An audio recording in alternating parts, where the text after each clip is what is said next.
बार फिर कोरोना की चर्चा शुरू है, लेकिन वायरस नहीं बल्कि कोविड वैक्सीन की। पहले कोरोना से डर लगता था, तो वहीं अब कोरोना वैक्सीन के नाम से अचानक लोगों को डर लगने लगा है। इस डर की शुरुआत हुई ब्रिटिश फार्मा कंपनी एस्ट्राजेनेका के एक खुलासे से। इस खुलासे के बाद कोरोना की वैक्सीन लेने वाले लोगों के मन में कई सवाल पैदा हो गए।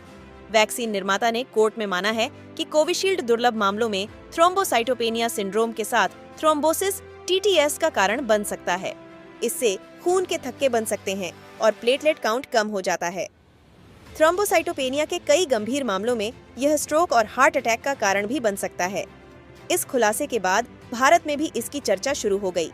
एस्ट्राजेनेका का जो फॉर्मूला था, उसी से भारत में सीरम इंस्टीट्यूट ऑफ इंडिया ने कोविशील्ड वैक्सीन बनाई। भारत में बड़े पैमाने पर ये वैक्सीन लगाई गई है। लोगों के मन में कई सवाल हैं और इन सवालों के बीच भारत में अधिकांश हेल्थ एक्सपर्ट यह मान रहे हैं कि यह केवल दुर्लभ मामलों में ही हो सकता है।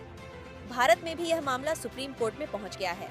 एक वकील की ओर से सुप्रीम कोर्ट में अर्जी दाखिल की गई है कि वैक्सीन के साइड इफेक्ट की जांच के लिए मेडिकल एक्सपर्ट का पैनल बनाया जाए। वैक्सीन के कारण किसी भी रिस्क फैक्टर का परीक्षण करने का निर्देश दिया जाए और यह सब सुप्रीम कोर्ट के रिटायर्ड जज की निगरानी में किया जाना चाहिए। हालांकि देखा जाए तो सीरम इंस्टीट्यूट ऑफ इंडिया ने साल 2021 में इस टीके से होने वाले साइड इफेक्ट के बारे में अपनी साइट पर जानकारी दी है। सीरम इंस्टीट्यूट ने अपनी वेबसाइट पर अगस्त 2021 में कोविशील्ड टीका लगाने के बाद होने वाले साइड इफेक्ट की जानकारी दी है। कंपनी की ओर से कहा गया है कि थ्रोम्बोसाइटोपेनिया या प्लेटलेट की संख्या कम होने की वजह से ब्लड क्लॉटिंग की समस्या हो सकती है। कंपनी ने कहा है कि यह 1 लाख में से एक से भी कम लोगों में हो सकती है और कंपनी ने इसे बहुत ही दुर्लभ मामला बताया है। आईसीएमआर के पूर्व महानिदेशक डॉक्टर बलराम भार्गव ने कोविशील्ड वैक्सीन लगवाने वाले लोगों को लेकर कहा कि इसका साइड इफेक्ट टीका लेने